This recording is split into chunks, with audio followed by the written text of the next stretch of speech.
పవన్ ను గెలిపిస్తాం, అలాగే పవన్ టూరుకు అధికార పార్టీ అడ్డంకులు సృష్టిస్తోంది అంటూ వర్మ రియాక్ట్ అయ్యారు. టీడీపీ నేత వర్మ యుద్ధంలోకి దిగాక ప్రత్యర్థి ఎవరన్నది అనవసరం, టికెట్ దక్కకపోవడం చంద్రబాబు మా మధ్య ఉన్న పంచాయతీ, కానీ కూటమిలో భాగంగా పవన్ గెలుపు కోసం శాయశక్తులా పనిచేస్తామంటున్నారు వర్మ. పిఠాపురంలో పవన్ 1,00,000 మెజారిటీతో గెలవబోతున్నారని జోసెఫ్ చెప్పారు. నా మద్దతు 100 కాదు 1000% ఉంటుంది అన్నారు వర్మ. మాజీ ఎమ్మెల్యే టీడీపీ నేత వర్మ వ్యాఖ్యల పూర్తి సారాంశం టీవీ9 స్పెషల్ కరెస్పాండెంట్ సత్య అందిస్తారు. మాజీ ఎమ్మెల్యే వర్మ మనతో ఉన్నారు. పవన్ కళ్యాణ్ పర్యటన ఏ రకంగా ఉండబోతుంది, మీ మద్దతు ఏ రకంగా ఉండబోతుంది? టీడీపీ నేతల మద్దతు?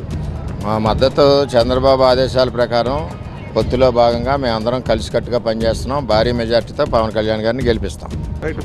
ప్రతి అంటే ఇక్కడ ఉప్పాడ కానివచ్చు, కొన్ని గ్రామాలకి పవన్ కళ్యాణ్ వెళ్ళబోతున్నారు. పవన్ కళ్యాణ్ అంటే మీరు ఉండే పరిస్థితులు వివరించబోతున్నారు.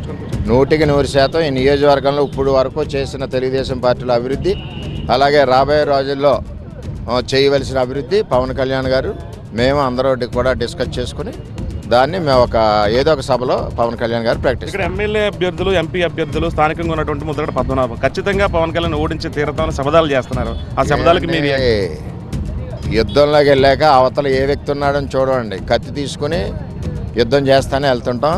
ఎటువంటి వాళ్ళు బ్రహ్మరథులు దిగినా కిందకి విజయం పవన్ కళ్యాణ్ గారిది. తెలుగుదేశం పార్టీ మద్దతుతో టీడీపీ, జనసేన, బీజేపీ కూటమి విజయం సాధిస్తుందని తెలియజేస్తాం. పవన్ ఓటమికి ఇంతమంది ఇన్ఛార్జీలు అవసరం అంటారా? మిథున్ రెడ్డి ఉన్నారు, అలాగే కన్నబాబు, దూరంపూడి చంద్రశేఖర్ రెడ్డి, ఇంతమందిని ఏమంటే ఒక కలెక్టర్ ఆఫీసులో కూర్చొని కింద పనిచేసే వాళ్ళు రాకపోతే ఏం చేస్తారో, కింద పనిచేసే వాళ్ళు ప్రజలు ఓటేసేవాళ్ళు లేకపోతే వీళ్ళు ఎంతమంది కూర్చున్నా ఉపయోగం లేదు.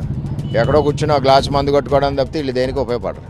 చాలామంది టీడీపీ నేతల్లో ఇంకా అసహనంగా ఉన్నటువంటి పరిస్థితి నేపథ్యంలో మీరు పొత్తులో భాగంగా ధర్మం ప్రకారం ధర్మం పాటిస్తున్నారు. చాలామంది ఇంకా సీటు రాలేదని జిల్లా వ్యాప్తంగా కూడా అక్కడక్కడ ఆందోళన వ్యక్తం చేస్తున్నారు. పక్కనే నియోజకవర్గం అనపర్తి రామకృష్ణారెడ్డి కూడా, అది ఏ రకంగా చూసుకోవచ్చు? అంటే ఇది కుటుంబ సమస్య. ఇది చంద్రబాబు నాయుడు గారికి మాకు ఉన్న మధ్య సమస్య. దీనికి జనసేనకి ఏ విధమైన సంబంధం లేదు. పొత్తులో భాగంగా వాళ్ళు ఇచ్చిన సీట్లకి మేము మద్దతు ఇవ్వాలి. వాళ్ళు కూడా 144 సీట్లు మోస్తున్నారు, మా చుట్టుపక్కల అన్నీ మోస్తున్నారు కాబట్టి మేము మద్దతు ఇవ్వాలి. మాకున్న సమస్యలు, మాకున్న ఇబ్బందులు మా నాయకుడితో దెబ్బలాడతాం, కలబడతాం, కొట్లాడతాం. ఆయన కూడా మాకు ప్రేమగా చెప్తాడు, గదమాయని చెప్తాడు, గట్టిగా చెప్తాడు. ఉంటాయి మా కుటుంబ సమస్య. ఆ సమస్య క్లియర్ అయిపోయింది. ఆ సమస్యను మళ్ళీ పునరుత్థానం చేసి టీవీల్లో మమ్మల్ని వాయించద్దు. మేము తెలుగుదేశం పార్టీ, పిఠాపురం తెలుగుదేశం పార్టీ కుటుంబం, జనసేన అధినేత పవన్ కళ్యాణ్ని అత్యధిక మెజార్టీతో గెలిపించడానికి సిద్ధంగా యుద్ధానికి ఉంది. అయితే పవన్ కళ్యాణ్ని ఓడిస్తానంటూ కూడా మాట్లాడే మాటలన్నీ కూడా కల్లబొల్లి మాటలు తప్ప ఖచ్చితంగా పిఠాపురంలో గెలిచేది పవన్ కళ్యాణ్ మాత్రమే. ఉమ్మడి పొత్తులో భాగంగా ఖచ్చితంగా పవన్ని గెలిపించుకుని తీరుతాము. ఇక్కడ ప్రజలకి పవన్ అంటే ఏంటో తెలుసు, ఇక్కడ వర్మ అంటే ఏంటో తెలుసు అనేది ప్రస్తుతం వర్మ అయితే చెప్తున్నారు. కనపర్సన్ శ్రీరామ్తో కలిసి సత్య టీవీ నేను పిఠాపురం నుంచి. పిఠాపురం టికెట్ ఆశించిన మాజీ ఎమ్మెల్యే వర్మ చంద్రబాబు ఆదేశాలతోటి పవన్ కి మద్దతుగా నిలిచారు.